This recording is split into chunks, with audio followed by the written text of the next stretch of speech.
Oh, cool. Sorry. In awe. Hello and welcome to ElseNerds, a production of Galactic Netcasts. I'm Gregor Sprague. And I'm Corey Scott. For all info on this show, including show notes and subscription links, go to elsenerds.com. And for other Galactic Netcast programs, go to gncast.com. On ElseNerds, we tend to shoot our mouths off without thinking, so we will both spoil things, and we will swear liberally. Yes, we will. And now for some headlines. The first headline is the Superman prequel Krypton gets Syfy pilot order. David Goyer project taps showrunner and director.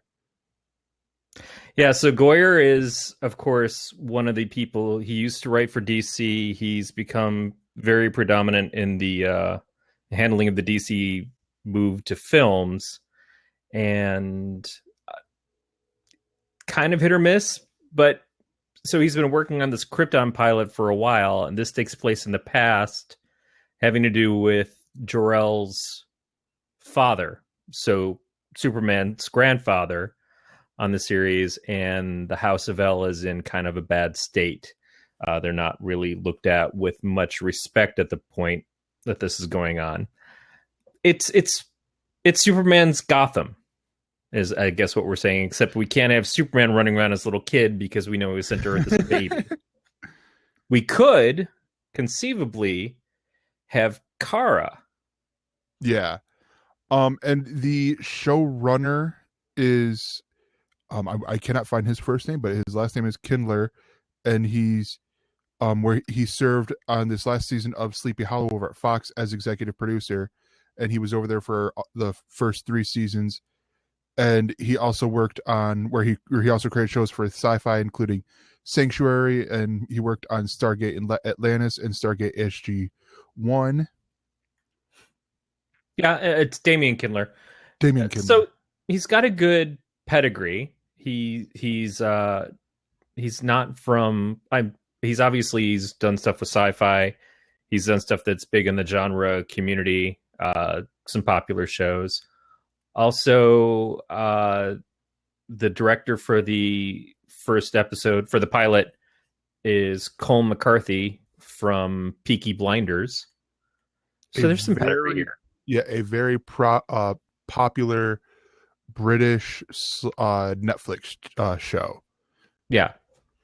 But so what do you think of the idea of doing a show about Krypton, which again, set in the past, set before there's a Superman, kind of laying groundwork of his history, a lot of which he doesn't even really know until much later in his life.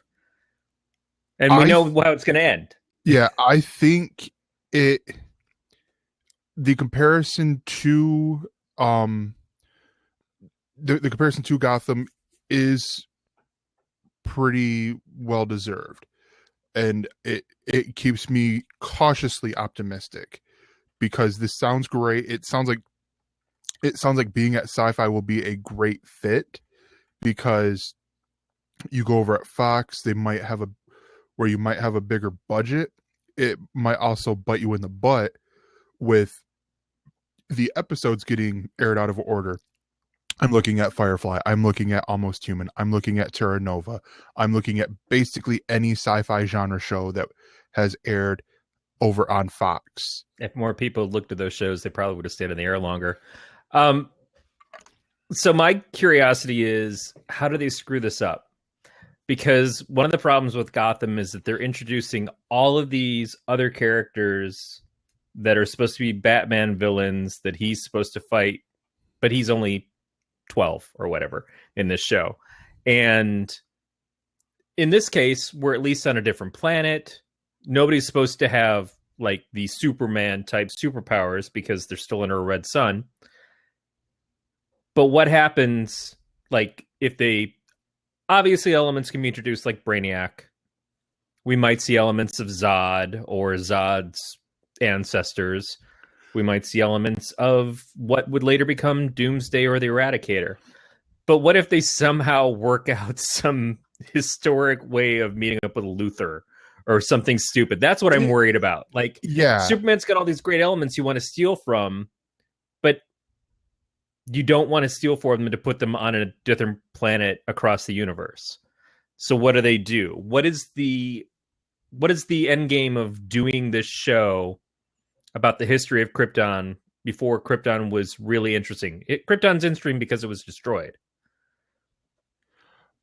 Yeah, I mean, I don't know. It's this dual-edged sword, because you have this rich history that you can mess with, that you can deal with and play with in a planet that in the mainstream media doesn't get a lot of attention. You know, no one ever really tends to think of Krypton other than, oh, that's where Superman's from. You know, never any, like, hearing really many stories or searching out comics that feature stories about the Kryptonians before they messed up their planet and blew it up, sort of deal. So that's sort of my thinking is, you know, where the whole Gotham thing will work better, or, you know, the whole Gotham comparison will work better. There is still that area where they could mess it up by, like, with what you said, with bringing in Lex Luthor, or, you know, some of these other Earth-based villains.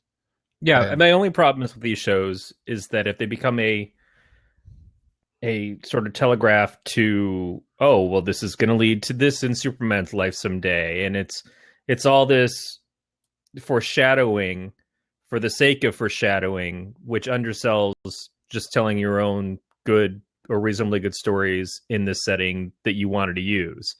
It's like, okay, we're just prepping you for the Superman that'll never be here. That was Smallville. Smallville was years and years of not getting Superman until the last episode. I don't want that again. And that's what I'm worried about, is that is that going to be what they do? Or do they make this its own thing that, again, the inevitability is, but all these people will die. Unless they get in the bottle City of Kandor. Mm-hmm. All right, the next little quick hit article is the Russo brothers acquire the mastermind about Kingpin, or criminal Kingpin. Filmmakers Joe and Anthony Russo, you know, who are doing this little itty bitty tiny film that no one's gonna go watch called Captain America 3 Civil War. I love me independent films. But they're developing this with Skybound Entertainment, the people who bring you such great small unknown shows like Breaking Bad, or not Breaking Bad, like Walking Dead, and the new show on Showtime, Cinemax, Outcast. And this is one that our producer Beatmaster brought up about a couple hours ago, and this is intriguing because this to me this just tells me that the Russo brothers are going to be incredibly busy for the foreseeable future. Yeah, I mean, it's in production with Skybound. It's kind of, how big is their involvement in it? But the Russo brothers came from TV. A lot of people don't realize it. They came from Community. And even after The Winter Soldier, they went back and helped on Community on the Yahoo release of the final season so far for it, which is why they had that great scene with the Dean fighting off all these guys in an elevator. It was a cool throwback, and it shows that they're not giving up on where they came from. Yeah, which is great, you know. And that's kind of what you want to see. It's like James Gunn. James Gunn is still James Gunn. He had a huge success with Guardians of the Galaxy, and he's of course working on the sequel right now. But he hasn't stopped being James Gunn, and I think he's still going to do weird stuff. I think we might get more stuff that's similar to Slither, or even how when he started originally with the Trauma films.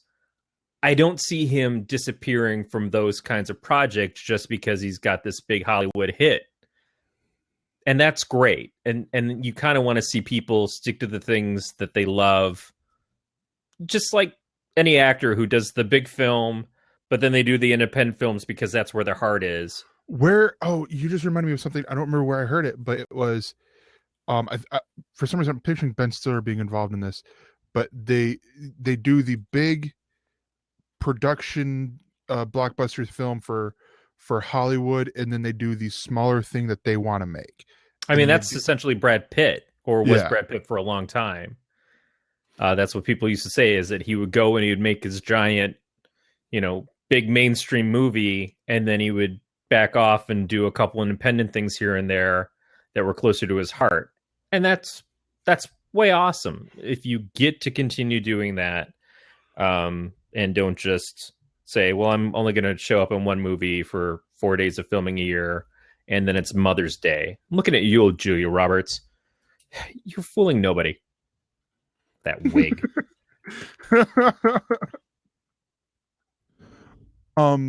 So the next actually two bits of stories before we get into our big discussion topic is both coming up from the world of Netflix. And Netflix has commissioned the Wet Hot American Summer 10 years later for 2017.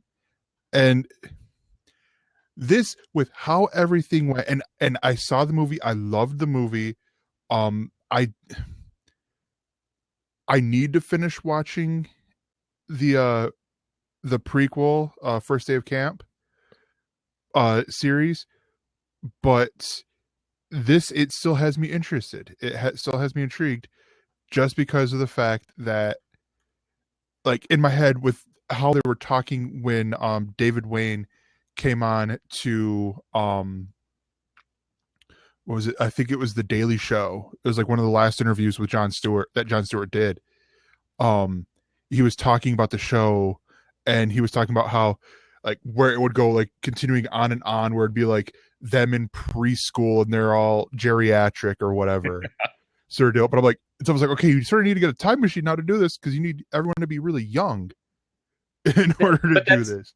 That's kind of the point of what happens with the prequel, is that the movie comes out, and then they do the prequel, which is the beginning of summer of that same year, but they've all aged, and in some cases aged really badly. And that's funny. It's part of the joke. And so now, at least moving forward 10 years, they might look adequately like themselves. I just love that this cast keeps wanting to come back to do this. And the same thing, we've got some big people in this, and it's assuming at this point that all of them are going to come back. Yeah, right now the only confirmed is that David Wayne and Michael Showalter will return to write the eight-part series, and David Wayne will direct. But I'm pretty sure it's one of those things that, and again, this is, well, I would say storyline-wise, but I'm pretty sure 80 Miles would be able to come back, because he's, he can take time away from the Tonight Show, as I think he's still the head writer for the Tonight Show.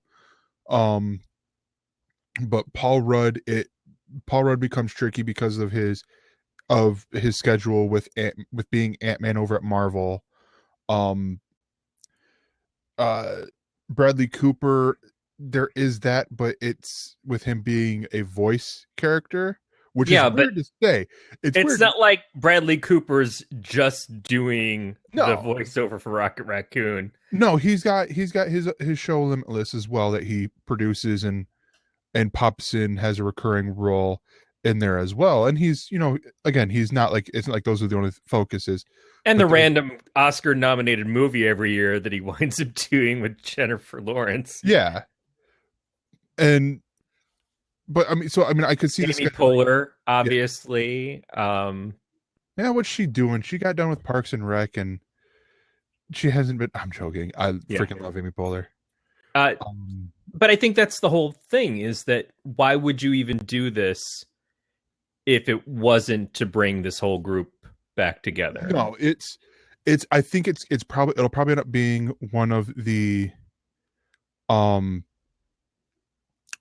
things, like Joss Whedon doing Much Ado About Nothing, where it's like they all happen to have, or most of them have, this 1 week off where they're not doing anything, so they're going to do this, and then the other bigger name, well, I don't want to say bigger names, but the Paul Rudds, who are incredibly busy, and the Bradley Coopers, who are incredibly busy being big Hollywood actors. And I'm not saying this, in my head it sounds like I'm being a douchebag, but I'm not saying this like, oh, they're the important ones, but it's just because they are the big ticket names right now that are in. I watched Paul Rudd on the Tonight Show from Friday the other day, and you see all these guys all fairly regularly because they're doing stuff in movies, in theater, in television. They're keeping themselves busy, but it can also bite them in the butt when they want to get back and hang out with their friends and film an 8-episode TV series.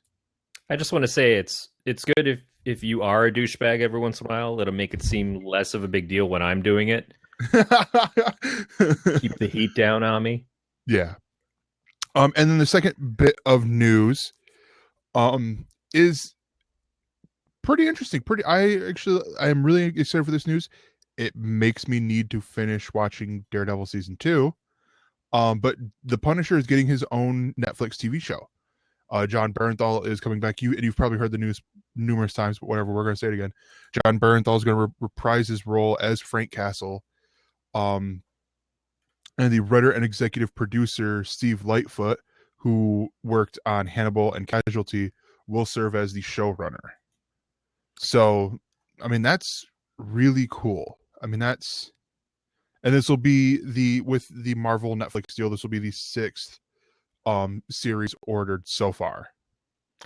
Yeah, and so almost surprising nobody, because as soon as we saw John Bernthal as the Punisher, not even in the show, just the announcement of like, hey, this guy's going to play the Punisher. Well, shit, yeah, he's going to play the Punisher. Look at him. And then he did a phenomenal job, which goes to the whole cast of the show. Everything worked together really well. The writing, the directing, and everything brought together.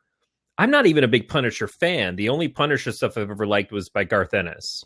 Yeah. And to see them do such amazing things and make me give a crap about this character was pretty incredible. And I'm glad it's happening. Now, they haven't said anything about if he's having any kind of relationship to the Defenders series. It still isn't really scheduled.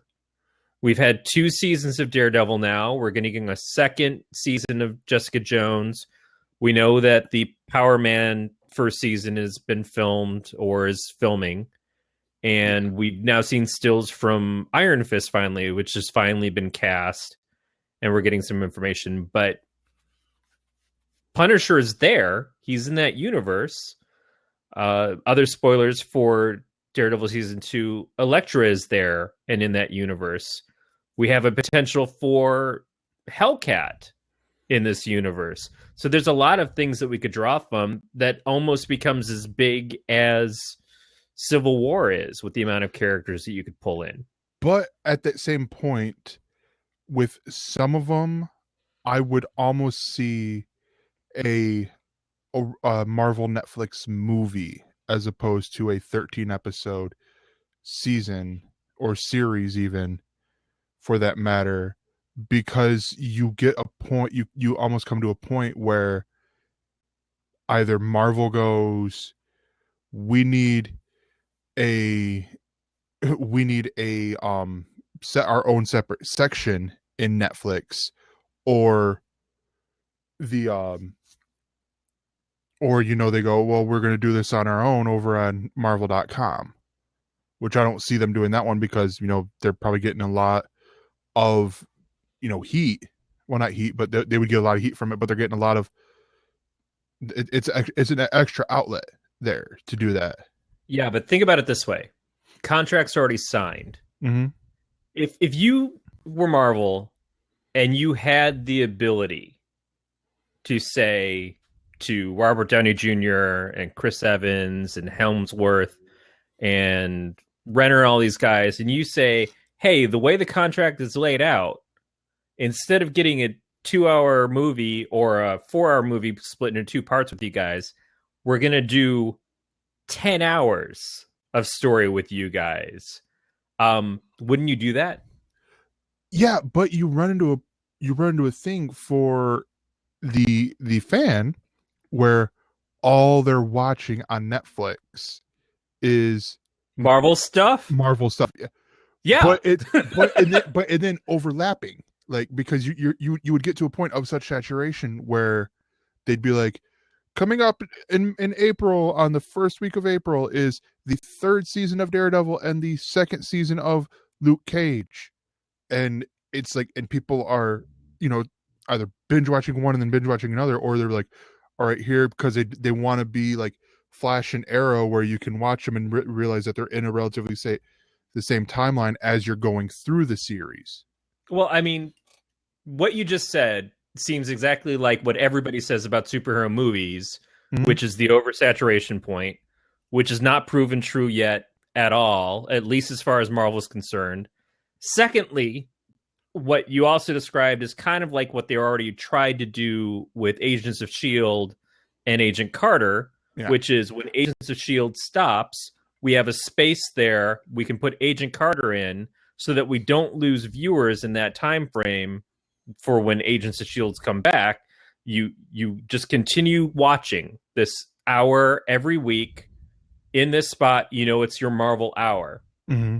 I don't see a single reason why Marvel would say, oh, we're afraid we're going to oversaturate our Netflix viewing audience. All it's going to do is make them more powerful in their dealings with Netflix for signing that next thing. Yeah, but also I think the other problem with it is that a lot of these characters, I don't think, need a 13 episode season. No, absolutely. Absolutely not. Yeah, I think, Hellcat, you could get a movie and have it be a Netflix original movie franchise. I'm not saying a Hellcat show. I'm saying showing up in the Defenders. Oh, no, yeah. That's what I was talking about. But no, yeah, but still. We've got a Punisher now. We've got an Elektra now. I'll throw Elektra in there, too. Elektra, we have to find out what the state is of these characters by the time we get there, because we still have seasons to get through. And you also don't want to have so many characters that it's not a comprehensive story into and of itself. Mm-hmm. But we thought when they announced the Netflix shows, we thought it was going to be a season of each character and then Defenders. And so we thought there was a pretty much a solid plan, a map. I imagine there was a map of getting from A to B to C to D and then finally E. But that's obviously changed as seasons have gotten renewed and more stories come out and more things are getting introduced before Defenders even hits. That's kind of like, what is the plan on Defenders now? Has it altered? What was the storyline in the first place? Or it was just like, well, we'll have them and we'll see what we can make. Yeah. I don't know. This is one of those that only time can tell. And strangely enough, folks, these aren't even our big story topic that we're going to be talking about. Our big story is from a person that we're fans of, to be honest. I'll speak for myself here. I'm a fan of him. The Doctor Strange screenwriter says they knew social justice warriors would be angry over the Ancient One. And this is coming from an interview that C. Robert Cargill, the writer of Doctor Strange, who also used to write for Ain't It Cool News as Massa Worm, has been on the Night Attack NSFW BB Live Show podcast numerous times, and wrote the Insidious movies, I believe. Or no, Sinister movies for our host of Podcast of Terror over here. He said on Double Toasted that he knew that the Ancient One is a cultural landmine. And this is a direct quote from there. There is no other character in Marvel history that is such a cultural landmine that is absolutely unwinnable, said Cargill. I've been reading a bunch of people talking about it, and the really frustrating thing about it this week is that most of the people who have thoughts on it haven't thought it all the way through, and they go, why didn't they just do this? And it's like, I could tell you why. I could tell you why every single decision that involves the Ancient One is a bad one, and just like the Kobayashi Maru from Star Trek, it all comes down, onto which way you're willing to lose. So this brings up an interesting point, because he later goes on to say that if you were to cast because the Ancient One is traditionally a Tibetan monk, or is Tibetan, but China, where you get, what was it, I think a third of the profits, if not more, from the movies, doesn't recognize Tibet as a country. So how are you going to say that he is Tibetan in here, or she, is Tibetan, or well, she could be Asian is another brought up. But then you're like, okay, well, she could be Japanese, she could be Indian, she could be Chinese, she could be Korean, she could be Filipino. That's a big... Yeah, that's a big way to say. That's like saying that every white person is automatically from America, or they could be British, or they could be Scottish, or they could be from Ireland, or they could be German, or they could be Russian, to throw in the Asian thing, because Russia's in Asia. Yeah, exactly. So it is a minefield, and so the first thing that is the trigger word in this, which is now what it's become, is the term social justice warrior. Yeah. Which is immediately like, everything that you were trying to say, I am now going to diminish by labeling you as this thing. So if you have an opinion on this, automatically you're an SJW. That's the first reaction to what he says. And I would agree. Mm-hmm. I would agree that just the way that he said it is, he's starting shit. And maybe he wanted to start shit. Maybe that's a good thing to do because it gets people talking. We're obviously going to talk about it. But a lot of people have had a lot to say going into this conversation. And then his Twitter bombs dropped and a lot more was said after that. Not kindly about him, because whose side are you really on? And is there a side to have in this? So we off air talked a little bit about this last week. Mm-hmm. And we talked about who is the Ancient One, and is the race of this character what matters?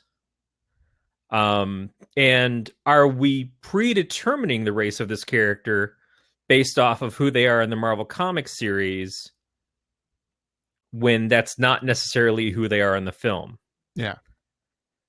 And that's sort of my thing. We talked a little bit about the movie Aloha that came out last year and had a lot of problems, because they cast a great actress, a very, very enjoyable actress in a role, but they said that she was playing someone that was of Hawaiian descent. And she's not. Well, and not only Hawaiian descent, but was half Japanese, I believe is. Right. Half Japanese.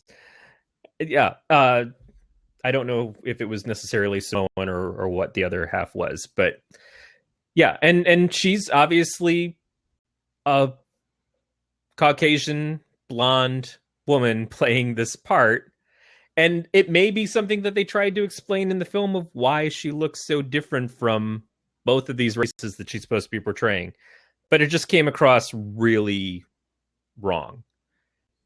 And that's, you could argue that it's the actress's fault for taking the role that should have gone to someone who actually maybe was of that denomination.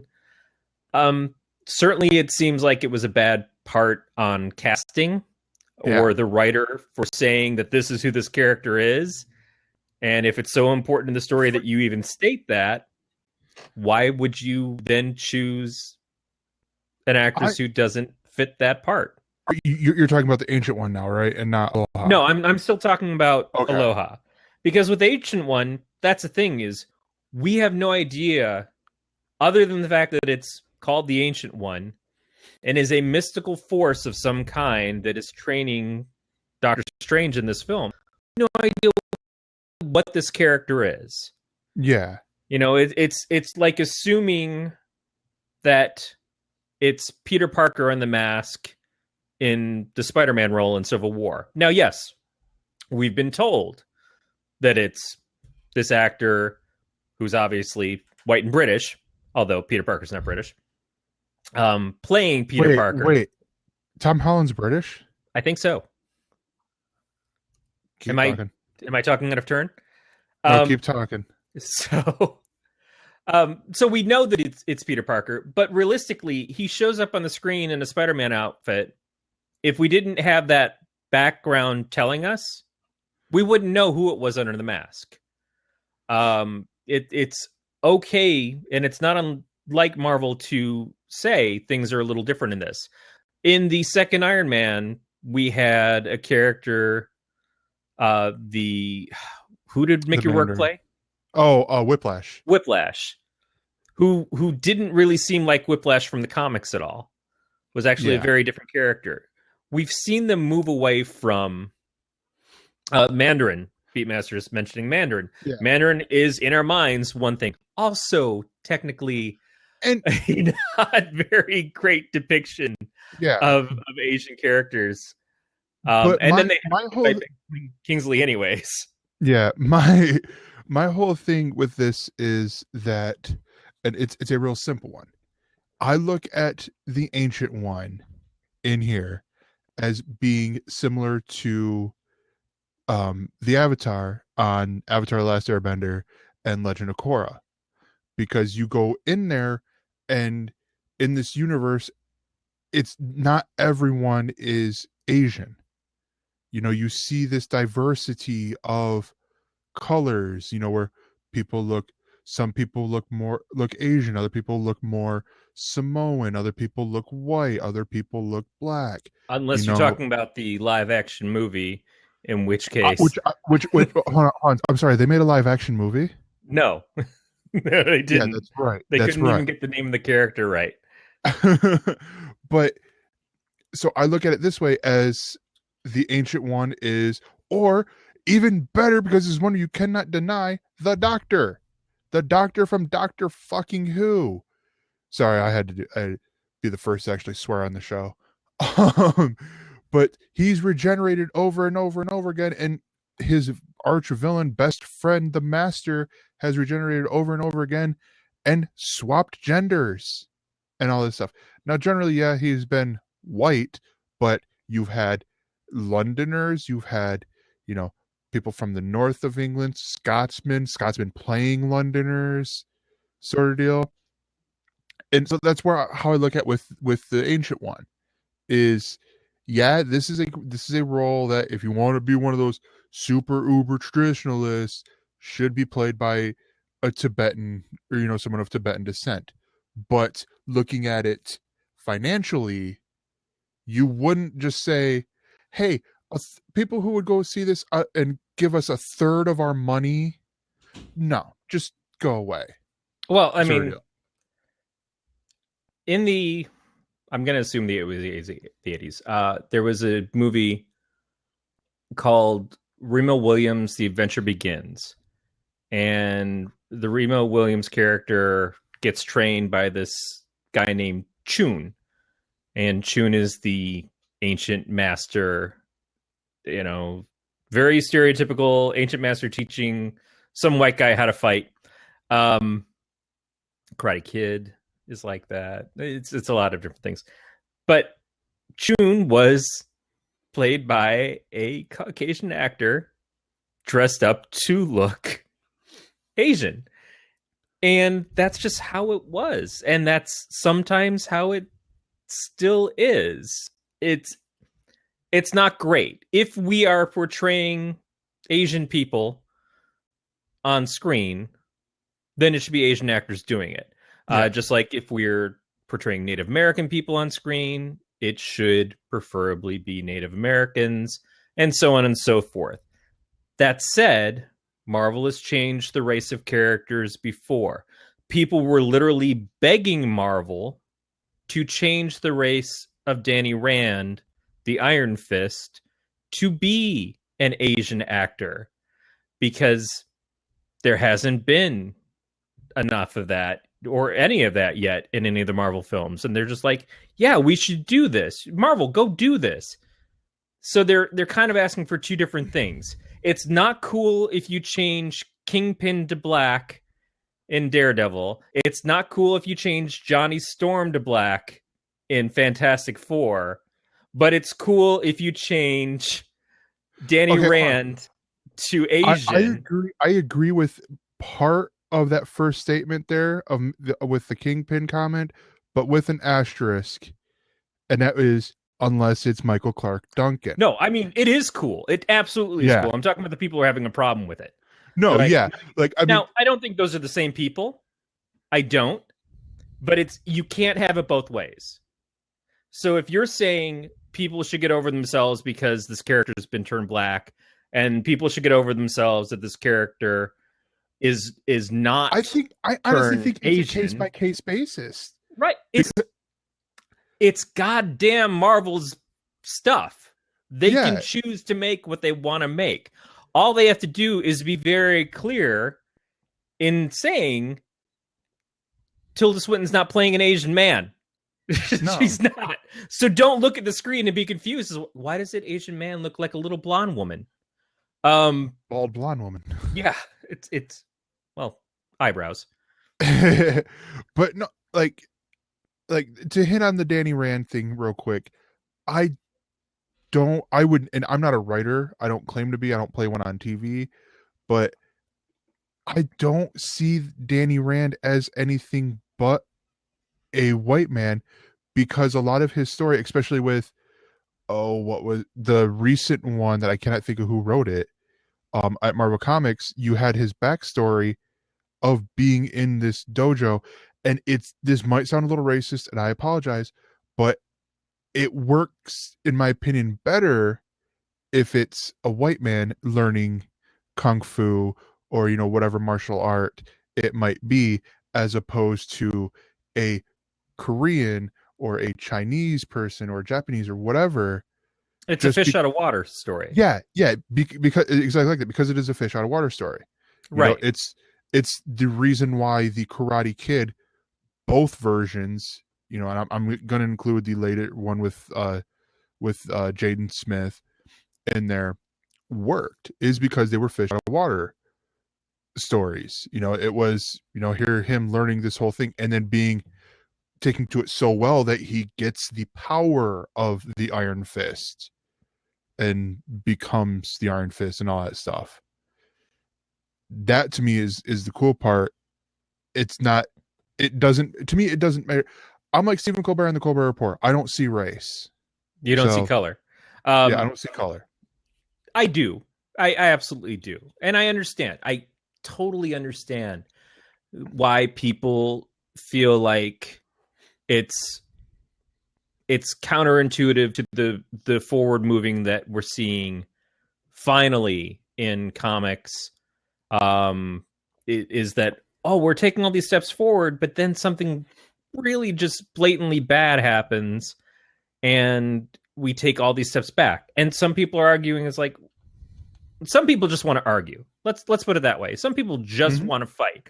And I mean that from both sides. I mean, there are people who just are so mad and, use the term social justice warrior haphazardly, thinking that it's, well, if you want equality, then, obviously you've got an agenda. Yeah, my agenda is for everybody to feel included. Well, that's just wrong. Why not just blah, blah, this? And it's about ethics and journalism and whatever else. Fuck those guys. Let's just alienate all the people here, Corey. Come on. I will alienate them all. I hate those people. I hate those types of people. But there's the other side has gotten so loud in the same kind of respect, because it's like, well, don't tell Marvel what to do when they're making strides forward. Oh, wait, Marvel didn't make this stride forward that we think they should have. We're going to tell Marvel what to do. Yeah. It's kind of, you're ruining what you're fighting for. And that bums me out. because as always, I want to be an ally. I want to be a supporter, and I agree with where you're coming from, but I'm not saying choose your battles, but remember what you're actually fighting for. And is it always about fighting, or is it about growing? Yeah. And maybe even leading. I don't want to pull somebody kicking and screaming into the century, but I would like to help them get there. And so it's not about, let's go to Bruce Lee and just say, be water. Let stuff flow. Don't sit there and just take and deal out punches. Yeah. So we're gonna move on to our next subject, our next area called nerding out. And this is where me and Corey have both picked one thing that we are nerding out over. And Corey, you want to go first? No, you go ahead. All right, so mine is here's a quote from the Amazon page: exuberantly colorful all ages tribute to girl power. This is Gem and the Holograms. You can get volume 1, which collects the first 6 issues, I believe. Yes. And which means volume 2 should be coming out here pretty soon. Actually, there are a volume 2 and I believe a volume 3 available. Okay. I put the volume 1 link in because I believe it is available through Comixology. Yeah. And because you got to start somewhere. Oh, yeah, that's right. Sorry, I'm remembering. Oh, volume 3 is coming out soon, because volume 3 is where I just ended up with. But sorry, so you have volume 1. What was the name of volume 1? Volume 1, Showtime. Volume 2 is Viral, and then volume 3 is Dark Gem. And this is where I ended up here, is the Dark Gem one with issue 14. And this has the typical, this is what the movie could have been. That movie that pretty sure a lot of Gem and the Holograms fans are gonna be like, that movie doesn't exist. Like how I've blotted out Green Lantern and Avatar the Last Airbender, and I'm pretty sure everyone's gonna blot out Kingdom of the Crystal Skull, and I can go on with naming lists of things that people forget. But this is a great book. I mean, Corey, so you grew up in you are older than me, so you've grown up in the 80s, so when the cartoon came out. So have you read this any of Gem and the Holograms comic book? I've not read the comic yet. I do know that the artwork is by Sophie Campbell, yes, who did the artwork for Glory at Image before this. Mm-hmm. And I'm really a big fan of Sophie's artwork, and I'm interested in the book, but it was one of those things that I was probably going to wait until the collections were, and it was more that I was going to get it for my friends who are bigger Gem and the Hologram fans. But yeah, in the 80s, as strange as it might seem, maybe it was just we were cartoon starved or something, but my friend and I watched Gem. He was kind of hardcore into it, and he had a little sister and a younger brother, and I'm sure maybe the excuse is it was on when he walked in the room or something, but he was definitely into the cartoon and had, he had a crush on one of the characters, like you do, Kitty Pryde. Yeah. But it had good stories. It had a good feel to it. It was empowering towards female characters, which kind of happened a lot in the 80s, but a lot of the things were you've got a team of guys and then one woman who happens to be psychic.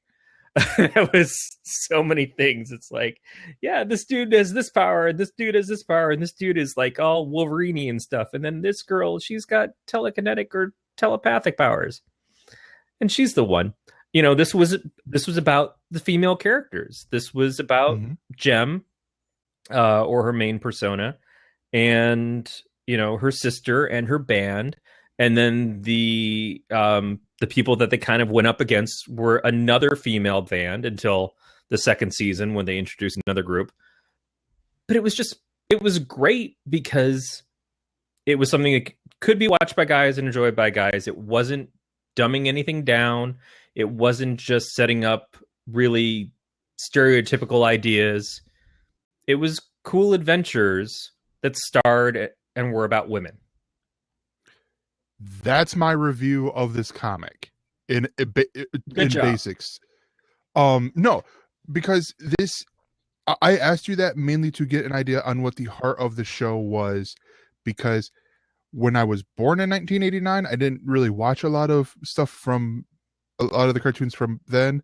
I grew up on the WB stuff like Animaniacs, Justice League, Batman the Animated Series, Spider-Man the Animated Series, stuff like that. So to get an idea on this, it's great, and that's basically you meet the tagline here is you meet Jerrica Benton, a girl with a secret. Her and her sister Kimber team up with their two friends to become Gem and the Holograms. And it's not so much just that she's this. B, I apologize, and Corey, I apologize for making you guys feel old, but facts are facts. But there's this whole thing, and it's right up there with Lumberjanes for me, where it's going to make everyone feel included, everyone feel nice, because you have the character Stormer, who is who is a lesbian, and is Stormer from The Misfits? Yeah, Stormer's from the Misfits, who my friend had the crush on. Yeah, and then who was it? I can't think what her name is, but she's if you look at the cover, she's it's Kimber. Sorry, it's Kimber. They both have a thing for each other, and it's this. So for the first two volume, well, actually into the third one a little bit too, there's this Romeo and Juliet style thing of star-crossed lovers, but they're on warring factions here, in the way. But it amps up really cool up to, I think they've had the 14th issue out last week, last week.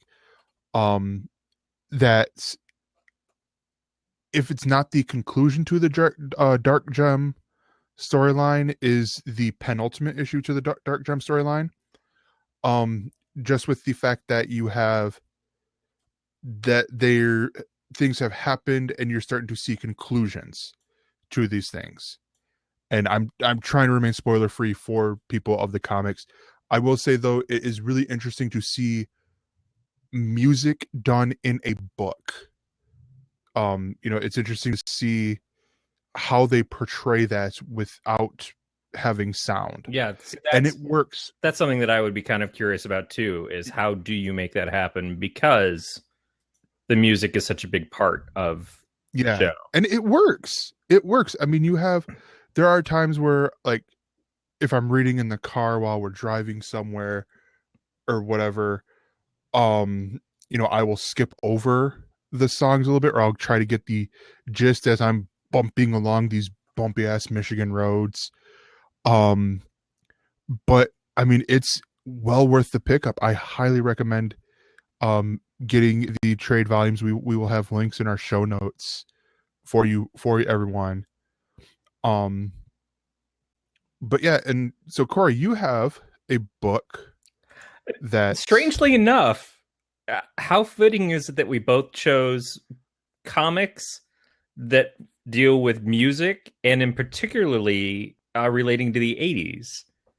So I'm not going to say I copied you, because you had yours in there before me, and I was sitting at my grandma's house going, well, what am I going to talk about? And I was reading Gem and the Holograms, or I had just finished it, and I'm like, this is really good. I could talk about this. Well, as usual, Gregor's dangling from my nuts. So the comic that I'm going to talk about is Phonogram. It's actually volume 3 in the series. It's subtitled The Immaterial Girl.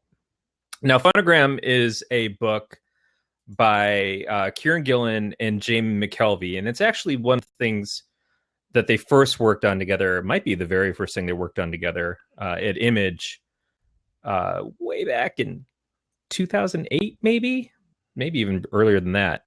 The first volume is called Rue Britannia. They had a second volume called The Singles Club. I remember seeing ads for Phonogram in the back of some Image comic, and it was basically like you're being invited to a secret party, and it's all about the dancing and the music and everything, and it kind of works in a little bit of magic into it. And that's what this series kind of focuses on, is that the series is about a coven of phonomancers. And they are people who use music, in most cases Britpop, to use their magic, to make their magic work. So it relates to dancing. There's a lot of insertion of lyrics and stuff. All of these books, be they the collections or the single issues, have a glossary at the back where it's kind of like a Wikipedia of what songs were quoted in the book. And if you're like me and you grew up in the hard rocking 80s, there's not a lot of Warrant and Twisted Sister and Winger in this for me to go, oh yeah, I would have fit right in here. No, I probably wouldn't have. But they make it very accessible. And this volume is almost the most accessible when it comes to the music, because this volume relates a lot to music videos. So a main character of this story is Emily Astor, and she's been in the series pretty much from the beginning. The second volume had single issue stories, so they were about the various characters. So one of the stories was about her. A lot of the stuff before that had to deal with David Cole, who's also in this. He was the main character in the first volume. A lot of other characters, Indy Dave, Lloyd and Laura, Kid with Knife, all show up. But Emily Astor's deal is that at some point a few years ago, she gave up half of her personality. She gave it away to a kind of magical spirit inside of her TV in a music video. And she locked that part away so that the part of her that was left would be more successful, more powerful, essentially. But this other part of her wants back out and figures a way to kind of reverse the deal. Because it was, you take half of my personality, but it wasn't really stated which half. So she gets pulled in to music videos from the past and is being kept captured there, while the other aspect of her, who is much more goth in nature, comes out and tries to destroy her life, both emotionally and with her friends and her job, and physically. She starts cutting herself, and her personality changes. She winds up sleeping with a guy that she would have never slept with. A lot of these things are happening, and she disbands the coven, the group who all meet together to basically utilize music to make magic together. This is also kind of later in their lives as well. So if you've read the story from the beginning, the characters have gotten older. They look like the 10 years later on Wet Hot American Summer, in a way. Yeah. But what's really cool about this, if you're just looking at it from the nostalgia music aspect, she's going through what were very, very popular music videos in the 80s. The most obvious one, and the first one that you really kind of see, is the Aha Take On Me video. But you see references to Madonna, you see references to Dire Straits, and you see references to Michael Jackson. And it actually culminates with Michael Jackson's death. Yeah. Which is also an interesting thing, because this book just got released. The collection just got released last week, right at the point where we had just lost Prince. And how would this have been written if it was happening a year later? Because everything that you can say about these artists, Prince is as much a part of that scene as any of them. And would this have been taken differently? Yeah. There's one part I'm going to read from the Amazon page when you search up for Phonogram Volume 3. It's, you'll never look at Take On Me's, or you'll never look at Take On Me's video the same way ever again.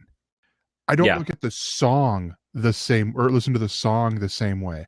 It's played a few times in my store when I'm working, and I immediately go to the comic, to the scenes, interputting Emily Astor in there. And yes, I know it's Aha, but the video Take On Me. I was quoting the page beat. No, I think he's making it sound like a revelation. Yeah. Aha. Yeah, or that. Yeah. Sorry. Jokes have been flying over my head recently. Since the 80s. So, yeah, this is a phenomenal read, but it does kind of work better if you've read the earlier stuff. I found Phonogram, not just from that ad I mentioned earlier, but I actually went back and read the older stuff because of a different book that McKelvey did called Suburban Glamour, which kind of has similar themes. It's a different character in it, and it's more to do with Fae and changelings, but it feels like it's coming from some of the same magic. So I went and I read that, and I was like, oh, I really like this. I should check out Phonogram and see what else is there. And at that point in time, I think the second series was just about to come out. It was hard to find the first series, the collection. Now all of these things are available. This book actually was supposed to come out. It was announced in 2012 and kept getting pushed back because of things that they were doing, like Young Avengers. And then when they finished up Young Avengers, they went directly to The Wicked and the Divine. Yeah. And while both of those are great things, I think this is the beginning. This is where the magic started to happen. And there's something kind of amazing to see where they got their start together. And it's like listening to a band you really like, but listening to their first album after listening to their more recent stuff and just kind of finding that purity there, that raw, like everything saved up and we're giving her all on this first record, and this is us. This is completely us. Before you get high level producers, before you're writing for the single, you just lay it all on the line that first album. And that's usually that kind of cherry rush is almost the best thing that they will ever make. Obviously there's something to be said for down the line getting to be better musicians, getting to be better artistry, but that first hit of like, oh, okay, I like what these guys are doing. That's kind of what you get from this.